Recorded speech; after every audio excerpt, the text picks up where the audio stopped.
parole du Seigneur, je voudrais dire ce matin, même si ce n'est pas le sujet que le Seigneur a mis sur mon cœur, Dieu veut nous rassurer. L'Église a besoin d'être rassurée. Elle a besoin d'être poussée en avant. Et je rends grâce au Seigneur pour le divin pasteur, le grand pasteur qui est le Saint-Esprit. Je disais il y a quelque temps, si Dieu a confié le monde païen à l'Église, car c'est à l'Église qu'il a dit allez par tout le monde, il a confié l'Église au Saint-Esprit. Si le monde païen a été confié à l'Église, il a confié l'Église au Saint-Esprit. Alléluia. Dieu le Père a dit à Dieu le Saint-Esprit, je te confie l'Église. Je m'en vais, mais je vous enverrai un autre consolateur, un autre comme moi, un autre comme moi. Il vous dirigera, il vous conduira, il vous soutiendra. Il vous rendra intelligent selon mon esprit, ce qu'on appelle la sagesse de Dieu, pas l'intelligence des hommes. Vous savez, dans le monde, des fois, on voit des hommes, pour les choses du monde, ils sont ingénieux comme c'est pas possible. Ils ont une intelligence surdéveloppée. Aussitôt que vous leur parlez des choses de Dieu, ils n'y comprennent plus rien.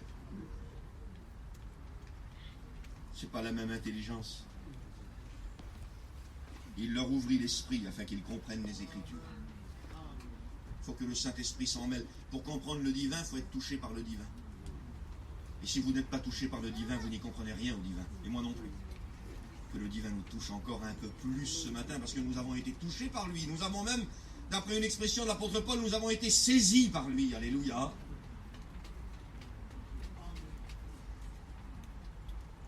Il nous a saisis. Il nous a touchés. Et parce qu'il nous a touchés et saisis, alors nous comprenons. Il a ouvert nos esprits. Alléluia. Dans l'Épître aux Romains, il a renouvelé notre intelligence. Chapitre 12. Nous avons été touchés par lui. Il nous a rendus intelligents pour comprendre le ciel. Pas pour comprendre la terre. Jésus le disait aux pharisiens. Vous comprenez? Vous avez du mal à comprendre quand je vous parle des choses de la terre. Vous allez faire comment quand je vais vous parler des choses du ciel? Nous avons besoin d'être touchés par le ciel pour comprendre le ciel. Et que le Seigneur le fasse encore un peu plus ce matin. Alléluia. Que son nom soit béni et glorifié. Dieu veut nous rassurer, c'est une réalité. Et peu importe de quelle manière il s'adresse à nous, il veut nous rassurer. Parce que tout est possible par lui. Alléluia. Hein, je vais le redire ça. Tout est possible par lui. On ne peut rien, vous et moi, tout seul. Tout seul, on ne peut rien. Même si c'est vrai que nous avons notre part à faire, nous allons le voir ce matin. Mais c'est par lui que les choses sont possibles. Dieu veut nous rassurer. Je voudrais dire aussi, ça aussi avant de commencer à prêcher. Quand un serviteur de Dieu s'adresse particulièrement le dimanche matin, moi c'est ce que je crois des serviteurs de Dieu. C'est le cas pour moi toujours.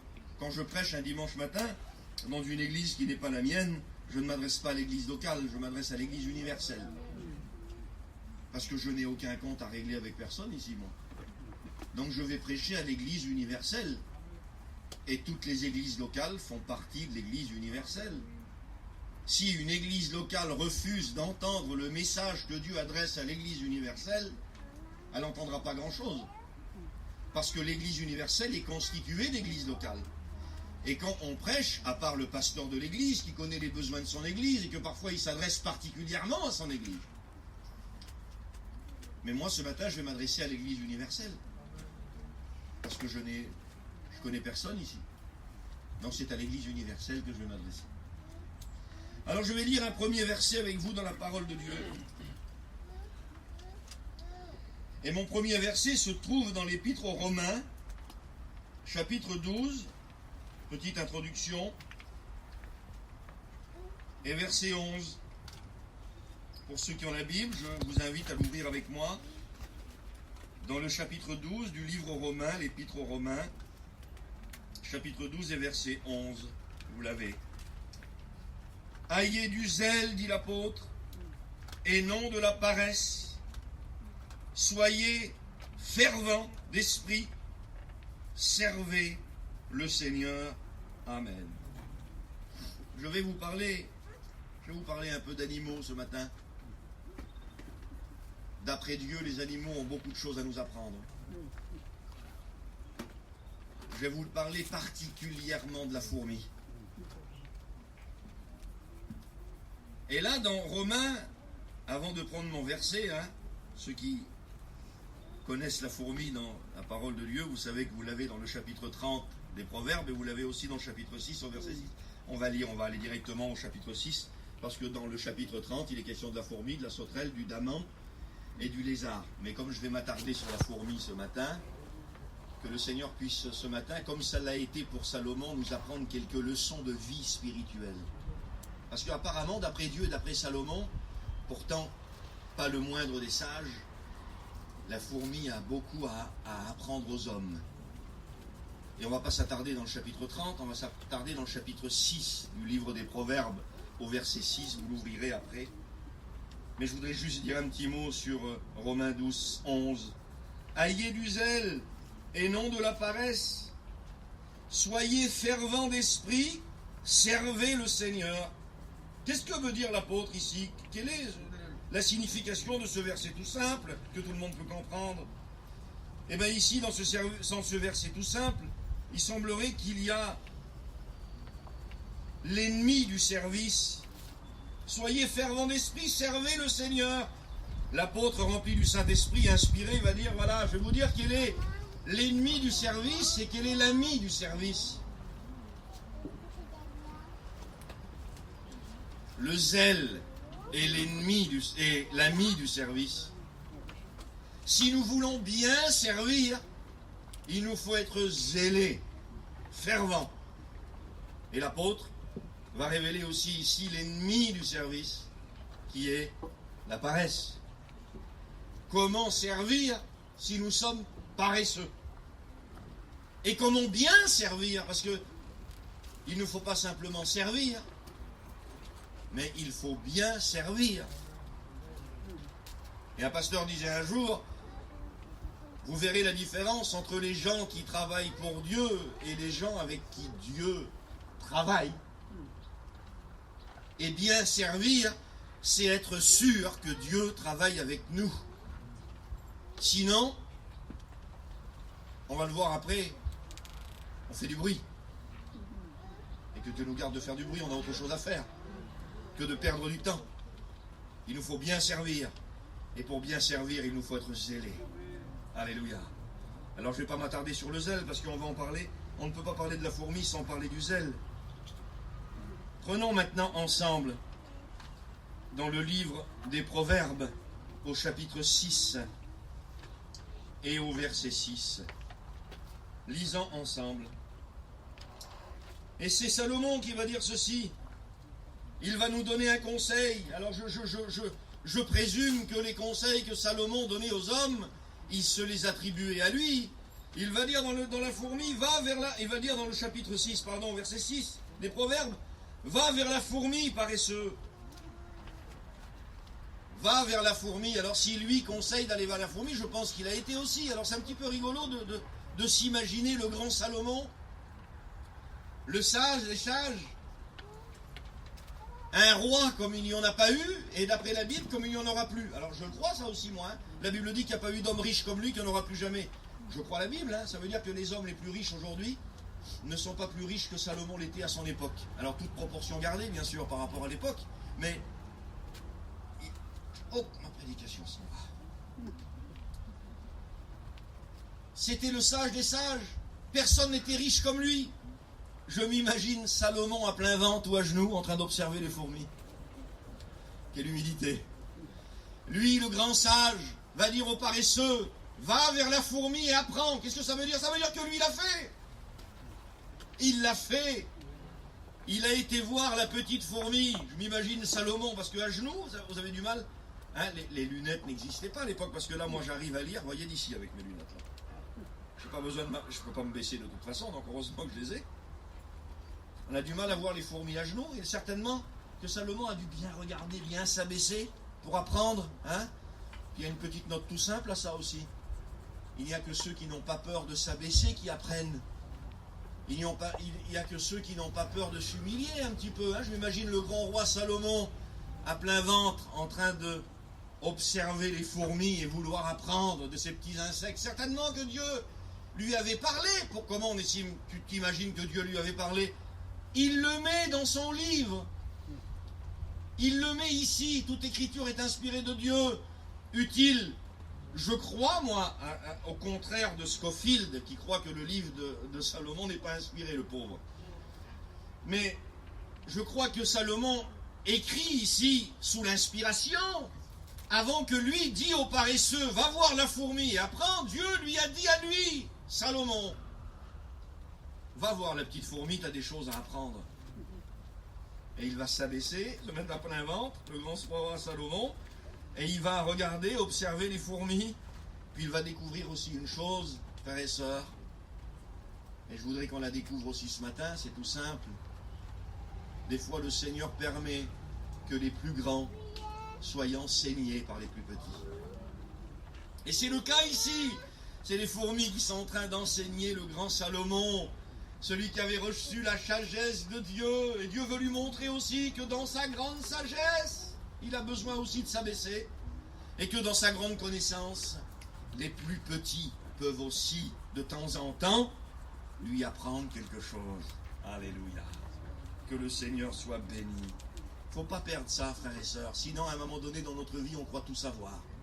Avec l'expérience, avec certaines bénédictions, certaines expériences qu'on fait avec les années, on croit qu'on sait tout. Eh bien non. Il nous faut aussi être réceptifs. Recevoir des uns des autres, même du plus petit. Combien de fois j'ai reçu des paroles du Seigneur, moi, de chrétiens qui venaient de se convertir, de femmes parfois, des femmes qui ont été pour moi un grand sujet de bénédiction dans ma vie. Je pourrais vous en citer. Et j'ai reçu des paroles du Seigneur d'enfants. Si vous sauriez à combien de fois le Seigneur m'a parlé à travers des enfants. Être à l'écoute même des plus petits. Alléluia. Amen. Et puis, oserais-je le dire? Pendant des années, je n'ai pas compris. Vois les autres plus grands que toi. Pendant des années, je n'ai pas arrivé à le comprendre ni à le vivre, ça. Parce que je me disais, Seigneur, comment je peux voir celui qui est moins spirituel que moi? Il est moins en tout. Comment je peux le voir plus grand que moi? Pendant des années, je n'ai pas arrivé à comprendre ça. Il prie moins que moi, il est moins sanctifié que moi, il a moins de connaissances que moi, il a tout moins que moi. Seigneur, tu peux me dire comment je fais pour le voir plus grand? C'était pas lui que je voyais pas assez grand. C'était moi que je voyais pas assez petit. Vous voyez, c'est une affaire de perspective. Quand vous êtes humble et que vous voyez plus, quand vous voyez petit, que vous êtes humble, même les plus petits que vous les voyez plus grands. Et je crois qu'à un moment donné dans notre vie, le Seigneur permet certaines expériences, et moi qui vous parle, je l'ai vécu, où le Seigneur permet certaines expériences dans nos vies, où des fois il le sait quand on en a besoin, et il n'y a que quand on le vit qu'on sait qu'on en avait besoin. Le Seigneur permet certaines expériences pour qu'on perde un petit peu d'estime de nous-mêmes. Vous savez, tant que vous n'avez pas perdu un petit peu d'estime de vous-même, je me le dis à moi, on est encore des orgueilleux. Il y a des fois de l'orgueil qu'on ne soupçonne pas. L'orgueil, c'est pas toujours les vêtements, c'est pas toujours la voiture dans laquelle on roule. L'orgueil, c'est pas toujours ça. Vous savez, il y a des fois de l'orgueil insoupçonné. On l'apprenait à l'école publique. L'orgueil de la place, l'orgueil de la race, l'orgueil du nom. Et c'est dans nous, ça, au fond de nous. Et on ne la soupçonne pas. Et quand le Seigneur permet certaines expériences où on finit le nez dans la poussière, où on se dit, Seigneur, j'aurais jamais cru être capable de dire ça. Et je l'ai dit. Crac! J'aurais jamais pensé être capable de penser ça. J'aurais jamais été capable de croire que j'aurais été capable de faire ça. Et là, on perd l'estime de nous-mêmes. Le Seigneur nous ramasse comme un chiffon. Et là, on est bon au service. On est bon au service. Oui. Que le Seigneur puisse nous aider à comprendre ceci. Alléluia. Alors, on y va. Mon fils, si tu peux, alors, va vers la fourmi, dit Salomon, j'y ai été moi. Abaisse-toi un petit peu. Considère ses voies, intéresse-toi, elle a beaucoup de choses à t'apprendre. Elle n'a ni chef, ni inspecteur, ni maître. Elle prépare en été sa nourriture, elle amasse pendant la moisson de quoi manger. Paresseux, jusqu'à quand seras-tu couché? Quand te lèveras-tu de ton sommeil? Un peu de sommeil, un peu d'assoupissement, un peu de croiser les mains pour dormir.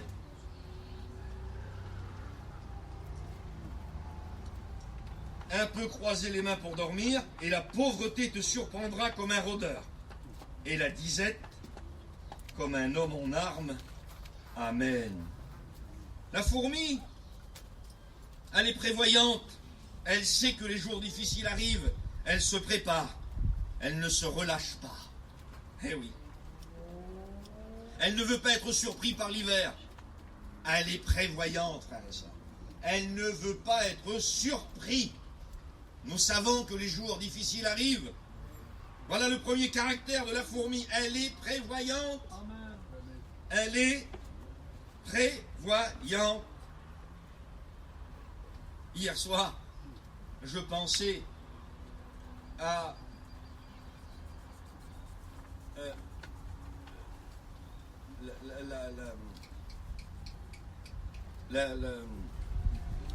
quoi hein? On va prier pour moi. La cigale et la fourmi. La fontaine. Ça s'appelle comment déjà? La fable, merci. La fable de la fontaine. Je pensais hier à ça. Certainement que La Fontaine, l'auteur de beaucoup de fables, s'est inspiré de la Bible. J'en suis sûr et certain que La Fontaine s'est inspiré des Saintes Écritures pour créer sa fable de la fourmi, la cigale et la fourmi. La fourmi, dans la fable de La Fontaine, c'est le symbole du travail. Elle est prévoyante, alors que la cigale, on va le voir tout à l'heure, elle ne prévoit pas, mais elle ne fait pas que ça, la cigale. Mais dans un premier temps, elle ne prévoit rien. Mais la fourmi est intelligente, elle prévoit, elle sait que les jours difficiles arrivent. Et les jours difficiles, pour elle, c'est l'hiver. Pour nous, les jours difficiles, aurais-je besoin d'être prophète pour dire que des jours très difficiles arrivent? Et nous y sommes déjà. La cognée est mise à la racine des arbres. Ça a commencé. La cognée est mise à la racine des arbres. Permettez-moi de paraphraser. Tout va se casser la figure. La cognée est mise. On sait que ça a d'autres significations, mais ça veut aussi dire ça. Tout va se casser la figure. Tout ce que nous croyons être solide comme des chaînes, tout va s'écrouler. Les jours mauvais sont devant nous. La fourmi est prévoyante, elle est consciente de cela. L'Église, frères et sœurs, doit être conscient. Pas comme le monde qui est inconscient de rien. Le monde espère que tout va aller bien, que tout va reprendre. Frères et sœurs, je voudrais vous le dire. Rien ne va aller mieux, rien ne va reprendre. Ma compagne est là, elle pourrait venir vous le dire. Je ne suis pas prophète, je suis pasteur, moi. Je n'ai pas un ministère de prophète, j'ai un ministère de pasteur. Ma compagne est là, pourrait venir vous témoigner ici, il y a 5-6 ans. Le Seigneur mettait dans mon cœur, il l'a mis dans le cœur de beaucoup de serviteurs de Dieu avec qui on a parlé. On savait qu'une grande catastrophe allait arriver, une catastrophe sans précédent. Je disais à ma femme il y a 5 ou 6 ans, on verra, ça va aller de pire en pire, rien ne va aller de mieux en mieux. On savait qu'on allait vivre quelque chose sans précédent, on y est. Les jours difficiles arrivent, le chrétien doit être prévoyant, il ne doit pas, à l'exemple de la cigale, être surpris par l'hiver. C'est quoi, Nessim, l'hiver? C'est la nuit, selon la Bible, l'hiver. La nuit vient où plus personne ne pourra travailler. Plus personne ne pourra rien faire. Ces jours arrivent. On le sait que ce qu'on fait là, c'est encore du sursis. Parce qu'il y a quelques mois, on ne pouvait plus rien faire. On ne pouvait même plus se visiter dans les maisons, dans les caravanes. L'hiver arrive à grands pas. Et l'Église ne doit pas être surprise par l'hiver, parce que l'hiver, c'est les jours difficiles qui arrivent, la nuit. Mais la nuit, c'est le symbole aussi de l'enlèvement d'Église. Parce que c'est un grand paradoxe. Parce que l'enlèvement d'Église, c'est le jour pour les sauvés, mais c'est la nuit pour les perdus. Vous n'êtes pas de la nuit ou des ténèbres pour que ce jour vous surprenne. Voyez? Mais vous êtes de la lumière, vous n'êtes pas des ténèbres pour que ce jour vous surprenne. Qu'est-ce que ça veut dire? Ça veut dire que ceux qui sont dans les ténèbres seront surpris par l'enlèvement de l'Église. Mais ceux qui sont dans la lumière et qui auront prévu ne seront pas surpris.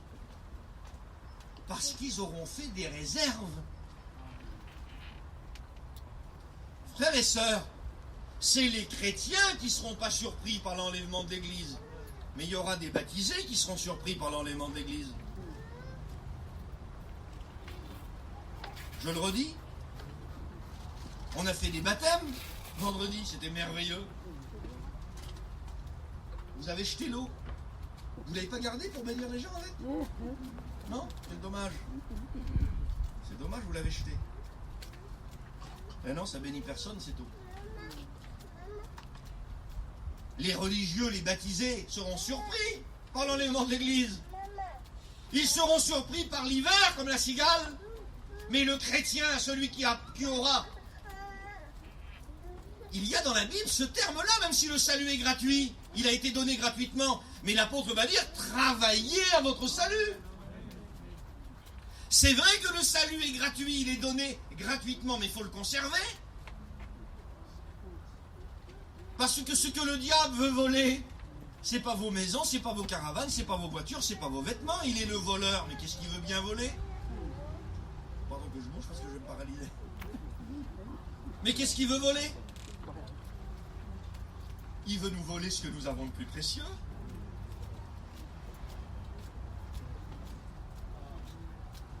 Les perdus, les religieux, seront surpris par l'hiver, mais pas l'Église. L'Église, elle aura prévu, elle sera attachée à Dieu, elle sera attachée au salut, elle n'aura pas perdu son temps. L'Église ne doit pas être occupée à autre chose qu'aux choses à laquelle Dieu lui demande, ce que Dieu lui demande. Elle ne doit pas être occupée à autre chose, surtout maintenant. Elle est prévoyante, elle n'est pas surprise par l'hiver, la petite fourmi, elle est intelligente. Frères et sœurs, il ne faut pas qu'on soit surpris par les mauvais jours. Il y a des chrétiens qui sont troublés en ce moment par tout ce qui arrive. Ils sont troublés, ils ne comprennent plus rien. Je rencontre des chrétiens qui ne comprennent plus rien. Mais je me demande s'ils ont lu la Bible, ces gens-là. Je me demande s'ils sont conscients. Qu'est-ce qu'ils croient? Ils croient que la vie chrétienne, c'est pour la terre. Qu'est-ce qu'ils attendent? Le millénium. Ils attendent les 1000 ans de paix, le rétablissement du royaume. Qu'est-ce qu'ils attendent? Il y a quelque temps, je parlais avec un témoin de Jéhovah, et il me parlait du paradis sur la terre, et il me citait les versets. Et au bout d'un moment, je l'ai regardé, j'ai dit, frère, je l'ai appelé frère, j'ai dit, frère, tout ce que vous me dites, c'est vrai. Le seul problème que vous avez, c'est que vous avez un problème d'identité. C'est que vous vous prenez pour des juifs. C'est vrai qu'il y aura un paradis sur la terre, mais c'est pas pour vous. Frères et sœurs, on n'attend pas le rétablissement du royaume, nous. On n'est pas pour toujours ici. Le Seigneur nous sauve ici pour nous amener au ciel. Il va falloir s'en aller d'ici. Il y a un pasteur qui disait, tout le monde veut aller au ciel, personne ne veut mourir. Je veux aller au ciel, frères et sœurs, moi je veux pas mourir, j'ai des petits-enfants, j'ai des enfants encore. Je veux vivre vieux, puis je veux servir le Seigneur. Mes frères et sœurs, ça n'ira pas de mieux en mieux. L'hiver est devant. La nuit vient où plus personne pourra travailler. Il nous faut être conscients, comme la petite fourmi, intelligent. Les mauvais jours approchent. Mais nous sommes dans sa main. Et si nous sommes dans sa main, personne ne peut nous en ravir. Et si l'Éternel est avec nous, la mort, c'est pas la pire des choses. Qu'est-ce que tu dis, Nessim? Non, c'est pas la pire des choses, la mort. C'est la perdition, la pire des choses. Le diable tremble le monde aujourd'hui. Hier, avec mon gendre sur le marché, j'ai rencontré un monsieur qui prie Satan. Tous les soirs. T'es au marché, je joue de la guitare dans les petits restaurants, dans les bars. Puis il s'est arrêté devant mon banc. Puis j'ai commencé à parler avec lui. Et il m'a avoué. Tous les soirs, il dit, je prie le diable. Et je l'ai laissé parler. Et quand j'ai commencé à lui témoigner, il a enlevé ses lunettes. Il avait des lunettes noires. Il avait des yeux à l'intérieur. Jamais j'ai vu des yeux aussi loin. J'ai dit sur lui, Jésus, vous savez que Jésus vous aime, vous êtes du mauvais côté de la barrière. Quand je lui disais Jésus vous aime, il faisait Le diable trompe le monde. Mourir, c'est pas la pire des choses. C'est la seconde mort, la pire des choses. La nuit vient sur le monde. Elle vient, vous ne l'empêcherez pas. Nous sommes de la lumière. Et ce jour ne nous surprendra pas. Ce jour ne surprendra pas l'Église. il surprendra le monde païen, ceux qui n'auront pas voulu de Dieu, qui auront tourné le dos à la croix. Mais il ne surprendra pas l'Église. Que Dieu nous y aide. Soyons dans l'attente de ce jour. Elle est prévoyante. En deux, elle est courageuse. Elle sort au péril de sa vie. Elle fait face à la réalité. Oui, elle est courageuse, la petite fourmi. Elle sait qu'à chaque fois qu'elle sort de la fourmilière, à chaque fois qu'elle sort de la colonie pour aller chercher la nourriture, elle sait qu'elle sort au péril de sa vie. Mais elle est courageuse. Et en ce moment, frères et sœurs, on a besoin d'être courageux. Elle ne fait pas comme l'autruche. Vous avez vu l'autruche? Hein? Pas très intelligente, l'autruche. Elle a un gros corps comme ça, une toute petite tête comme ça. Elle doit avoir un cerveau gros comme une noix. Et quand elle se trouve en danger, vous avez vu ce qu'elle fait? Pas une miette d'intelligence. Elle se voile la face, l'autruche. Elle croit que parce qu'elle ne voit pas le danger, elle n'est plus en danger. Vous savez qu'il y a des gens qui font ça? Quand l'autruche se sent en danger, elle met sa tête dans un trou. La grande Vinelli.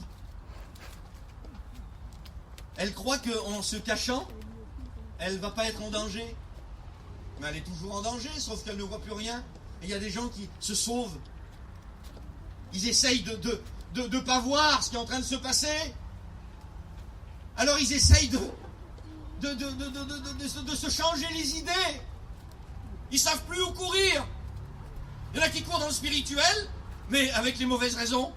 Ils sont paniqués. Et il y en a qui courent un petit peu dans le monde, ils essayent de profiter parce que bientôt il n'y aura plus rien à profiter. Je ne sais pas de quoi ils veulent profiter. Alors ils se voilent la face, ils mettent la tête dans un trou.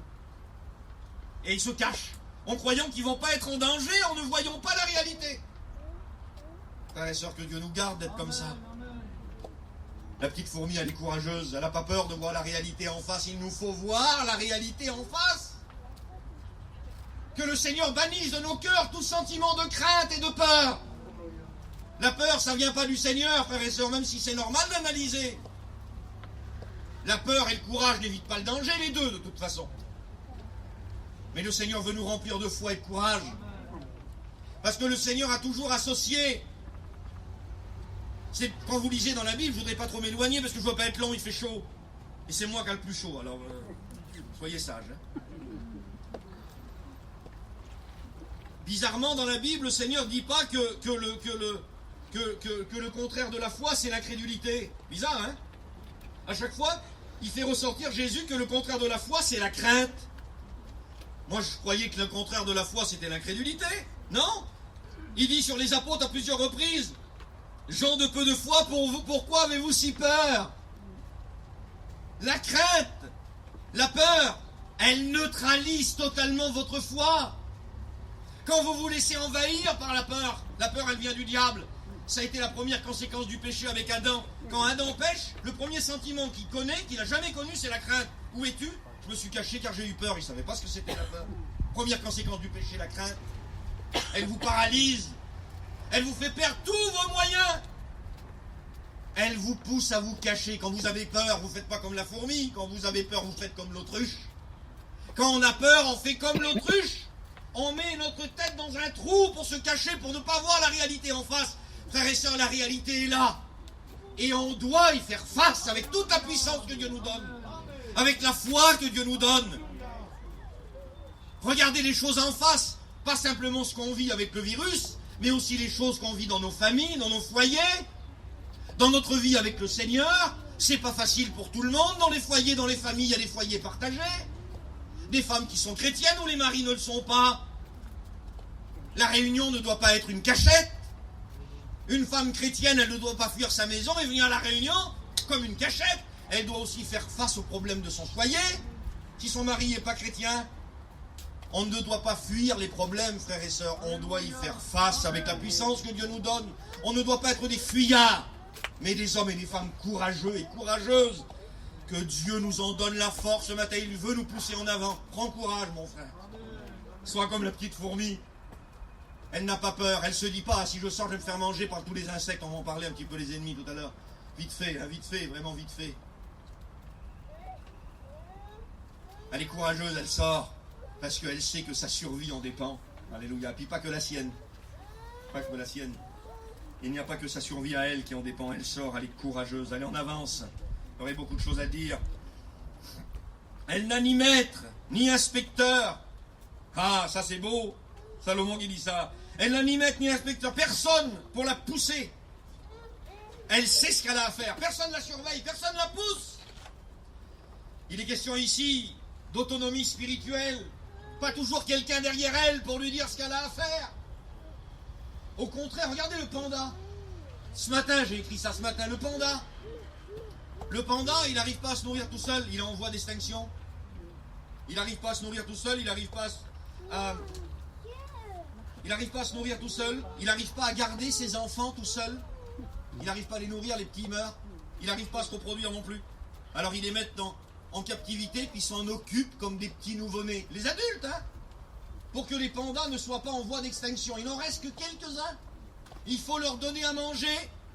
Il faut les aider dans tout et élever leurs petits parce qu'ils n'arrivent pas à élever leurs petits.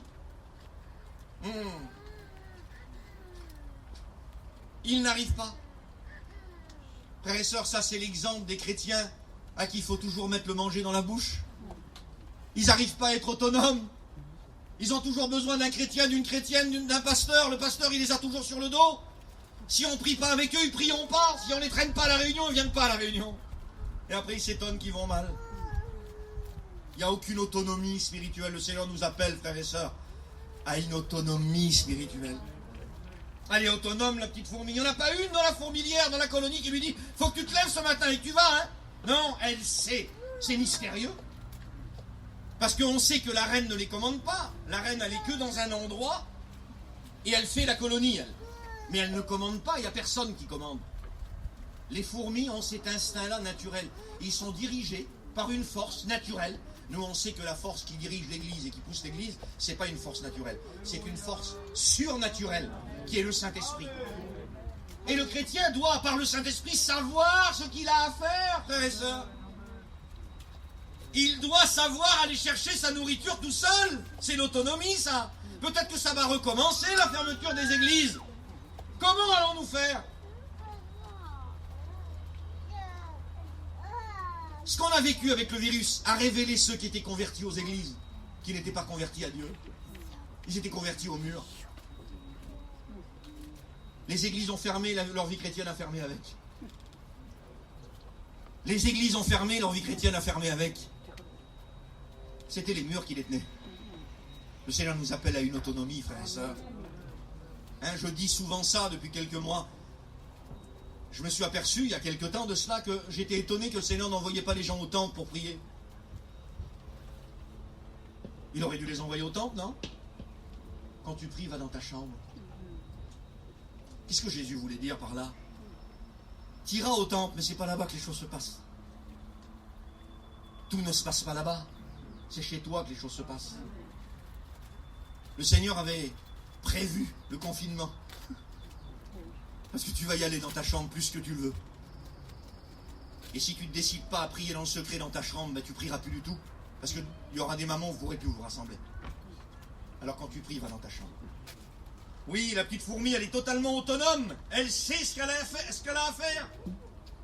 Elle est autonome. Personne ne la surveille. Personne ne la pousse. Personne ne la porte, même si c'est vrai qu'on a besoin les uns des autres. On va le voir parce que c'est un insecte social. On va le voir. On a besoin les uns des autres, mais elle sait ce qu'elle a à faire. Alléluia. Elle est forte, la petite fourmi, elle est forte. Alléluia. Elle peut porter jusqu'à 7 fois son poids. Quelle beauté. C'est Dieu qui lui a donné cette force-là. Elle est vite avant. 7 fois son poids, et vous en avez une en Afrique qui porte 50 fois son poids. 50 fois son poids. Elle a une force surnaturelle. Il n'y a pas un animal sur la terre aussi fort que la fourmi, toute proportion gardée. Il n'y en a pas. Il n'y a pas un animal sur la terre, c'est un insecte, qui a autant de force que la fourmi, toute proportion gardée. Quel animal peut porter jusqu'à 7 fois ou 50 fois son poids? Dieu lui l'a doté de cette force-là. Parce que c'est grâce à cela, grâce à cette force-là, que les fourmis existent et arrivent à survivre. Pendant toute l'été, ils amènent dans la fourmilière, dans la colonie, de quoi survivre l'hiver. Et vous les voyez porter. Ce matin, moi et Viran, on a fait attention. On a une colonie qui traverse devant notre marchepied.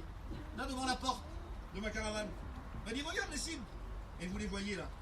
ils portent des insectes morts, des brindilles, qui font 10 fois leur taille. C'est impressionnant. Elle est forte, la fourmi. Et le Seigneur nous a donné de la force, frères et sœurs. Ne nous sous-estimons pas. Dieu a mis dans nous une force extraordinaire. Habite en nous la plénitude de la divinité, le Père, le Fils et le Saint-Esprit. Quel paradoxe! Il nous faut chercher Dieu, mais en même temps habite en nous le Père, le Fils et le Saint-Esprit. Quelle beauté! Et toute cette force que Dieu donne à la fourmi, ce qui est merveilleux, parce que c'est aussi la force que Dieu nous donne, elle est aussi pour nous, mais toute cette force que Dieu lui donne, c'est pas pour elle. C'est pas pour elle, toute cette force que Dieu lui donne. C'est pour la colonie. Toute la nourriture qu'elle trouve, elle ne la mange pas. C'est terrible.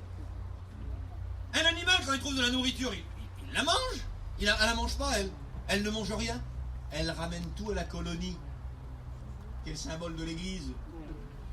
Toute cette force que Dieu lui donne est au service des autres. N'est-ce pas, frères et sœurs? L'essence même du christianisme. L'essence même de la vie de Dieu. Quand quelqu'un possède Dieu dans son cœur, il commence à penser aux autres. Elle n'est pas égoïste, la petite fourmi. C'est le symbole même du partage. Elle ne mange rien.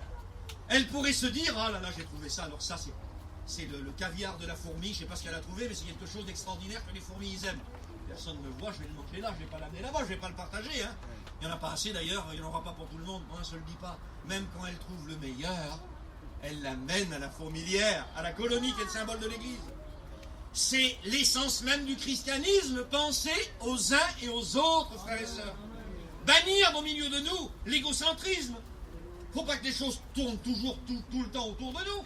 C'est un insecte social, la fourmi, comme le termite, comme l'abeille. C'est des insectes sociaux, ils vivent en colonie. Ils vivent les uns par les autres. Frères et sœurs, c'est le symbole de l'Église. Mais comment tu fais pour associer l'autonomie spirituelle et le besoin des uns et des autres? Je l'ai écrit comme ça dernièrement. C'est quoi l'autonomie spirituelle? L'autonomie spirituelle, c'est avoir besoin des autres tout en étant capable de continuer sans eux. Avoir besoin des autres tout en étant capable de continuer sans eux. J'ai besoin de toi, mon frère. Mais le jour où tu me négliges, je continue. J'ai besoin de vous. On a besoin les uns des autres. Mais si tous nous abandonnent, même si ton père et ta mère t'abandonneraient, moi l'Éternel, je ne t'abandonne pas. On a besoin des uns des autres, mais on doit être capable de continuer sans les uns et sans les autres. Alors il y a ici cette autonomie, mais ce besoin aussi de la colonie. Elle ramène tout à la colonie. Elle ne mange rien. Toute cette force est au service des autres. En 5, la colonie. Dans la colonie, chaque fourmi est à sa place. Il y a de l'ordre. Vous savez, alors, tout dépend dans les pays, mais tout dépend dans les pays. Il y a différentes hiérarchies. On sait que nous, en Europe, vous avez en général, dans la hiérarchie, il y en a 3, à part la reine. Les ouvrières, les soldats, les gardiennes. Les soldats, c'est ceux avec les grosses têtes. Ils sont impressionnants. Et vous avez les ouvrières, qui en général ramènent toute la nourriture pour l'hiver à la colonie. Si vous ne le savez pas, vous croyez que ceux qui nourrissent la colonie, c'est les soldats. Parce qu'ils sont plus gros. Vous avez vu la grosse tête qu'ils ont? Alors c'est bien les grosses têtes, mais c'est pas tout. Il faut un gros cœur aussi.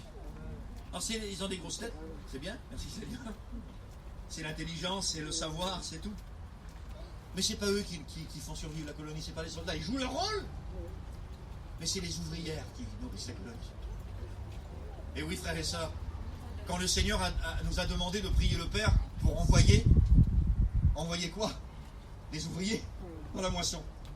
Le Seigneur a dit, priez le Père, la moisson est grande, il y a peu d'ouvriers. Le Seigneur n'a pas besoin de grands prêcheurs, de grands chanteurs, de grands éloquents. de grands intelligents. Et merci à Dieu pour ça. On en a besoin. On va pas faire les faux humiliés. Merci à Dieu qu'on sait chanter ou qu'on sait jouer d'un instrument, tout est donné au service du Seigneur. Et il vaut mieux bien savoir s'exprimer que ne pas savoir parler. Mais ce que le Seigneur a besoin dans son œuvre, c'est des ouvriers, des hommes et des femmes qui n'ont pas peur de se salir les mains, des hommes et des femmes zélés qui veulent participer à l'œuvre de Dieu, qui n'ont pas peur de se salir les mains, qui n'ont pas peur de se fatiguer. Il le faut. Et plus il y a de l'opposition, frères et sœurs, plus il y a de l'opposition, plus il y a de la bénédiction. Ce matin, je me suis levé de mon lit comme ça. J'arrivais plus à me lever. Elle a dit, Nessim, tu vas pas y aller prêcher quand même. Dans moi, ça va vous faire rire, hein. J'étais content ce matin. Je me disais, ah non, je vais aller prêcher quand même si je me traîne. Et je me disais, il y a autant d'opposition, on va y avoir de la bénédiction. Je me suis levé, je me suis traîné, je montais dans l'auto, je ne sais même pas si j'allais conduire. Vous voyez, je me sens mieux, ça y est. Regardez. Regardez. Alléluia. Travailler à l'œuvre de Dieu. Se sentir concerné par l'œuvre de Dieu.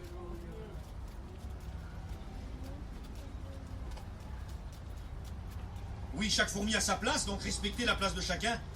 Je ne sais pas si je vais arriver jusqu'au bout. Donnez-moi encore 10 minutes et on arrête parce qu'on est en train de mourir. Je vais dire ce que je peux dire. Hein. C'est moi qui est en train de mourir en vrai. Elle respecte la place de chacun. Frères et sœurs, dans l'église, nous devons respecter les places de chacun. Les ouvriers à leur place, les soldats à leur place, les gardiens à leur place. Ça, c'est dans la colonie, dans l'église, il y a d'autres noms. Mais que chacun respecte la place de chacun. On ne doit pas être jaloux de la place de l'autre. Il sait chanter, il chante. Amen. Dieu l'a appelé au ministère, il prêche. Amen. Quand vous voyez quelqu'un qui est plus béni que vous, ne soyez pas jaloux des plus bénis que vous. Allez leur demander la recette. Allez leur demander comment ils font. Chacun a sa place. Dieu aime les choses à leur place. J'aime bien, parce que j'ai prêché un jour les choses à leur place, et c'est tout un message à lui tout seul. Quand Jésus rentre dans le temple et qu'il renverse les tables, il chasse les changeurs, ceux qui vendaient là. Ils avaient fait de la maison de mon père une taverne de voleurs. Taverne de voleurs, de brigands, c'est une maison de prière. Les choses ne sont pas à leur place. Qu'est-ce qu'il fait? Il renverse tout. Il remet de l'ordre, quoi. Et une fois qu'il a mis de l'ordre et qu'il a enlevé les choses qui n'étaient pas à leur place, pour ça, Dieu aime les choses à leur place. Ne déplaçons rien de ce que Dieu a placé. Hein. Si le Seigneur a placé un frère à côté de toi dans quelque chose, ne le décourage pas. N'essaye pas de prendre sa place. Tu vas le déplacer, tu vas déplacer ce que Dieu a placé. Et puis toi, reste bien à la place où Dieu t'a mis. Hein? Je veux pas être quelqu'un d'autre qu'un Nessim, moi. Siti, tu veux être autre chose qu'un Siti, toi? Je veux être un Nessim et je vais essayer d'être le meilleur Nessim que je peux, mais je pourrais pas être un Michael, moi. Je suis un Nessim. Et quand il va remettre en place les choses que les hommes ont déplacées, que dit la Bible? On lui amena des malades, il pria pour eux et les guérit. Mais dans le désordre, les choses ne se passent pas. C'est quand on laisse Dieu remettre un petit peu d'ordre et qu'on arrête de vouloir déplacer tout le temps ce que Dieu place. Alléluia. Dieu place dans son église des hommes, respectant les hommes que Dieu place. Les femmes à qui Dieu donne aussi des places. Amen. Oui, le Seigneur donne aussi des places aux femmes. Hein? Alors c'est un petit peu plus difficile dans notre culture, à vous et à moi, parce que nous on a une culture un petit peu qui a du mal avec tout ça. Mais quand le Seigneur donne des places, ne les prenons pas. Et donnons ce que Dieu donne. Ne retenons pas ce que Dieu donne. Que le Seigneur soit béni dans son Église. Que le Saint-Esprit vous fasse comprendre ça. Je referme la parenthèse. Oui, chaque fourmi est à sa place et dans l'Église, on doit être à sa place, à la place que Dieu nous veut, à la place où Dieu nous met. Elle est silencieuse, allez vite. Elle est silencieuse. Ah là là là là, on pourrait prêcher qu'avec ça. Elle est silencieuse. Et tout à l'heure, je vous ai dit qu'on allait reparler de la cigale. Elle est silencieuse, la fourmi, vous l'entendez pas, mais alors qu'elle travaille là-bas pendant toute l'été, vous ne l'entendez pas. Vous avez bon à vous mettre à plein ventre comme Salomon et essayer d'écouter, vous n'entendrez rien. Peut-être qu'avec un micro hyper puissant, vous allez entendre le bruit des pattes, mais vous n'entendez rien de la fourmi. Alors qu'elle travaille là-bas. Alors que la cigale, elle, vous l'entendez chanter tout l'été. Elle bouge comme ça. Tout l'été, elle chante. Mais c'est le symbole même de la paresse. Mais alors, qu'est-ce que vous l'entendez? Vous l'entendez beaucoup, mais elle ne fait pas grand-chose. C'est pour ça que Jésus disait, quand tu pries, va te cacher. Et Dieu qui te voit dans le secret. Quand tu donnes ta dîme, cache-toi. Que ta main gauche ne sache pas ce que donne ta main droite. Cache-toi. Et Dieu qui te voit dans le secret te le rendra. Et quand tu jeûnes, ne fais pas ton visage tout défait pour montrer aux hommes que tu jeûnes. Parfume-toi. Fais-toi bien. Montre pas. Car tu vois, eux, sur les pharisiens, ils font pour être vus des hommes. Ils font du bruit, c'est des cigales. Ils ont déjà reçu leur récompense. Ils chantent. Onessim, quand ils donnent le remonde, ils chantent de la trompette, dit Jésus. C'est des cigales. Sois comme la fourmi. Sois discret. Parce qu'il semblerait que quand les choses sont faites dans le secret, il semblerait que Dieu les voit mieux. Et si on pourrait se poser la question et qu'on se dirait, qu'est-ce que Dieu voit? Eh bien, il semblerait qu'il voit ce que les autres ne voient pas. Mais il semblerait que quand tout le monde le voit, ça ne lui intéresse plus. Dieu qui te voit dans le secret te le rendra. Alléluia, elle est silencieuse, mais efficace. C'est une bosseuse, la fourmi. Alléluia, le Seigneur nous appelle à devenir des chrétiens et des chrétiennes, des bosseurs. Alléluia, et pas des parleurs seulement. Allez, vite. La nourriture qu'elle trouve, ça je vous l'ai déjà dit. Une fourmi seule ne survit pas. Elle survit. Sa survie, c'est la colonie. Elle travaille en équipe. Allez, on avance avec ça. Je vous dis juste ça là-dessus. Un jour, Jimmy a dit ça. La fourmi, elle travaille en colonie. Jimmy, notre président, notre mission Vie et Lumière qui est parti près du Seigneur, disait un jour ça. Il y avait longtemps de ça, il avait prêché sur la fourmi. Et concernant l'unité, il avait dit ça. Parce qu'une fourmi seule ne survit pas. Elle ne survit pas, une fourmi seule, elle survit dans la colonie. C'est véritablement le symbole de l'Église. Vous prenez un chrétien, vous le retirez définitivement de l'Église, c'est plus de l'autonomie. Un chrétien qui se défait totalement de l'Église, c'est plus de l'autonomie, c'est de l'abandon, c'est de l'isolement. Il croit qu'il va y arriver tout seul, c'est pas de l'autonomie ça. C'est comme si on enlèverait un charbon du feu. Le pasteur l'a fait un jour pour faire comprendre ça à un chrétien qui avait déserté l'Église. Sans lui parler, il avait sorti une braise du feu, il l'avait mis à côté. Le chrétien a vu ce que le pasteur avait fait, il a tout compris, tout de suite Saint-Esprit lui avait parlé. Il était sorti de l'église, sorti un charbon, il s'est éteint. Et quand il l'a remis dedans, il s'est rallumé. Et Jimmy avait dit ça, l'œuvre de Dieu, elle ne se fera pas par moi. L'œuvre de Dieu, elle ne se fera pas par toi. L'œuvre de Dieu, elle se fera par nous. Alléluia. Il nous faut être conscients de cela. L'œuvre de Dieu, elle ne se fait pas qu'avec un homme. Elle se fait avec l'Église. Alléluia. Gloire à Dieu. Et je passe et je termine, ça y est. 2-3 petites notes. Elle a une mauvaise vue, la fourmi, très mauvaise vue. Bon, j'ai étudié un peu le sujet, vous comprenez bien. Elle voit presque rien devant elle. Et comment ils font pour se suivre comme ça? Vous avez vu, ils suivent sur des mètres et des mètres et des mètres. Et ils reviennent, c'est terrible. Mais elle voit rien pratiquement. Vous savez comment ils arrivent à suivre? C'est terrible. C'est grâce aux phéromones qu'ils laissent sur le sol. Ils laissent une odeur sur le sol. Et grâce à cette odeur-là, il n'y en a pas une qui se perd. L'odeur. N'est-ce pas le témoignage qu'un chrétien doit laisser sur le sol? Frères et sœurs, les hommes et les femmes qu'on suit, n'est-ce pas des hommes de témoignage? On aime suivre un homme de témoignage, un homme qui a une bonne odeur, une femme de témoignage, une femme près de Dieu. On les suit, ces gens-là. On ne suit pas les parleurs, les discoureurs, ceux qui veulent vous en mettre plein la face. On ne les suit pas, ces gens-là. Ils n'ont pas l'odeur du Christ. On n'a même pas envie de les suivre. Et puis si on les suit, ils vont nous perdre. Par contre, le Saint-Esprit nous fait ressentir qui nous devons suivre. Oui, frères et sœurs, parce qu'il y a des hommes et des femmes à suivre. On le voit dans la Bible. Josué est devenu Josué parce qu'il a suivi Moïse. Élisée est devenu Élisée parce qu'il a suivi Élie. Timothée est devenu Timothée parce qu'il a suivi Paul. Les apôtres sont devenus ce qu'ils sont devenus parce que l'homme qui suivait, c'était Jésus. Il y a des hommes et des femmes à suivre, frères et sœurs, parce qu'ils ont de bons phéromones. Ils ont une bonne odeur du Christ. Parce que ce qui est le plus important dans leur vie, c'est Dieu. Et quand ce qu'il y a de plus important dans notre vie, c'est Dieu, frères et sœurs, ceux qui sont autour de nous le sentent. Amen. Il y a une bonne odeur du Christ. Hein. Et là, on pourrait citer plein de versets. Hein. L'odeur de mort, l'odeur de vie. Il y a plein de versets dans la Bible. Je ne m'attarde pas. C'est déjà trop long. Frères et sœurs, que nous puissions laisser quelque chose sur le sol. Amen. Hein, le symbole de laisser le bon témoignage sur le sol, c'est que c'est pas dans le ciel qu'on aura un témoignage. Hein. C'est bien sur la terre que le témoignage est à rendre. C'est le témoignage sur le sol, hein, ici-bas. Dans le ciel, on n'aura plus de témoignage à rendre. On ne marchera plus par la foi, on marchera par la vue. S'il y a un moment où il faut donner un bon témoignage, frères et sœurs, c'est maintenant. Alléluia. Alléluia. Nous voulons être suivis. Amen. Il y en a qui se plaignent, j'en ai vu moi. Ah, ils n'ont pas vers moi. Personne ne vient me visiter. Je suis un petit peu mis de côté. Sois plus spirituel, mon frère. Amen. Sois plus spirituel.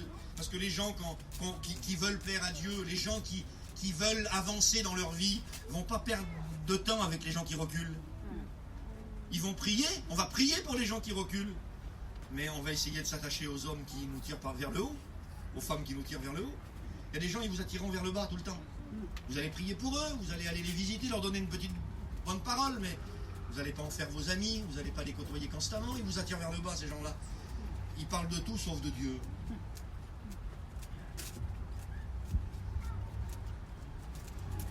Que Dieu nous y aide. Amen, que Dieu nous y aide. Alléluia. Le Saint-Esprit prêche, alléluia, à cet instant, je le sens. Je le ressens dans mon cœur, le Saint-Esprit prêche. Laissons cette parole nous faire du bien. Alléluia.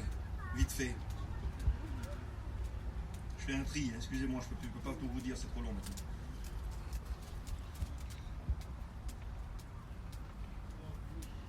Plus ça. Il y a une fourmi, c'est la plus grosse fourmi. De tous les fourmis qui existent sur la planète, c'est la plus grosse. On l'appelle la fourmi balle de fusil.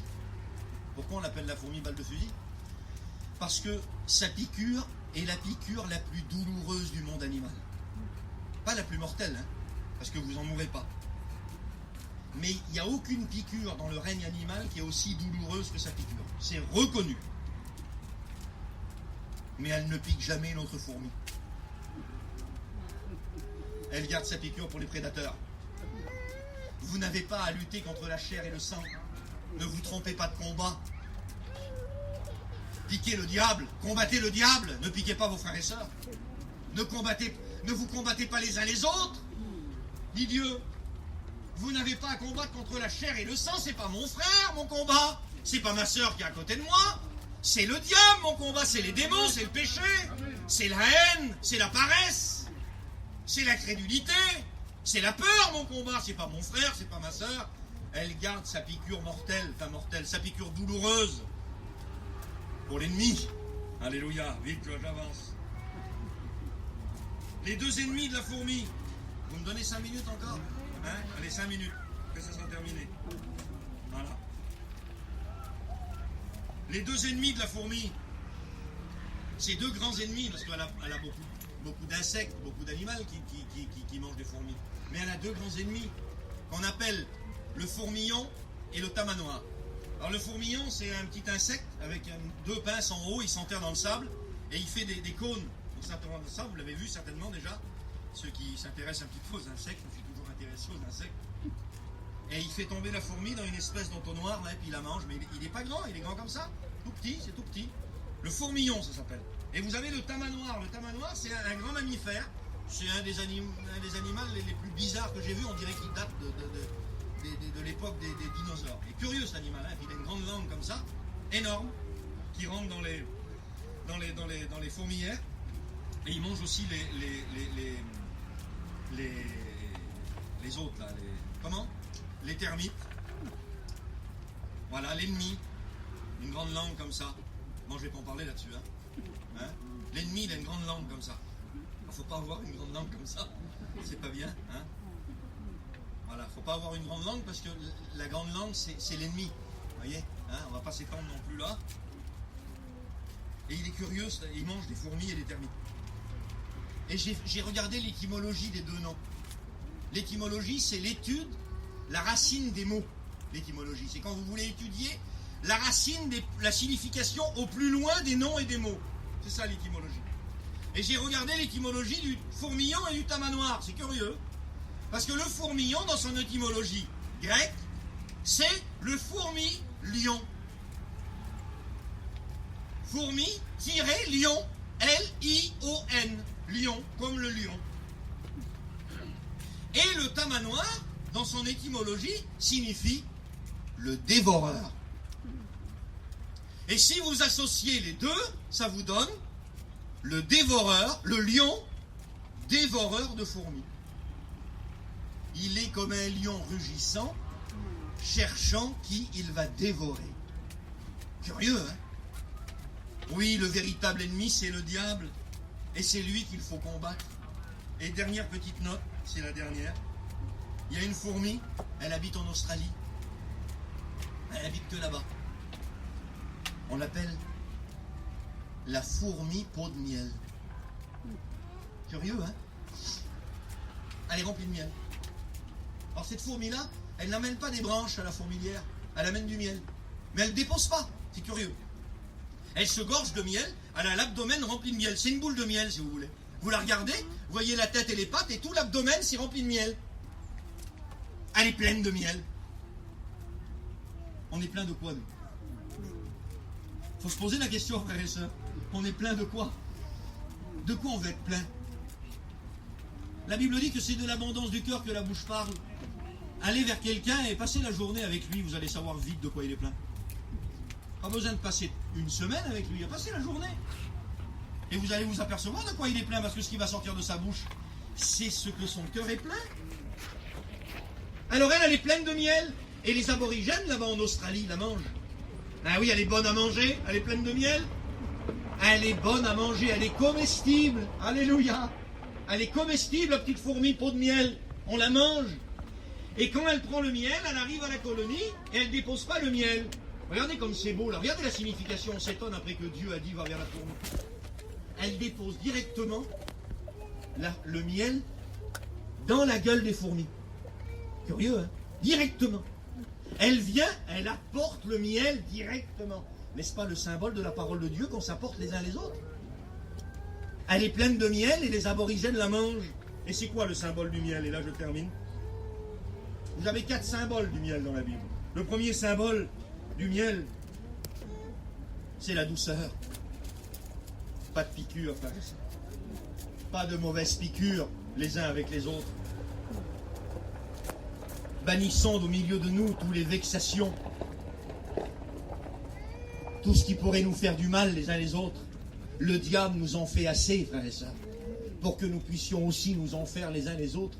Le Seigneur veut que nous puissions être pleins de douceur. Que ta douceur soit connue de tous les hommes. Pleine douceur, comme la petite fourmi peau de miel, bonne à manger. Elle est pleine de douceur, et quand elle vient vers une autre fourmi, elle donne du miel. Alléluia. Un chrétien, frères et sœurs, c'est pas un piment. Un chrétien, c'est du miel. Amen. Première signification, c'est la douceur. Deuxième signification du miel, c'est la sagesse. Le miel est symbolisé comme la sagesse dans la Bible. Que Dieu nous en donne. Si quelqu'un manque de sagesse, qu'il la demande à Dieu. Si quelqu'un manque de sagesse, qu'il la demande à Dieu. Quand on manque de sagesse, on est blessant, frères et sœurs. On a rarement une bonne parole quand on manque de sagesse.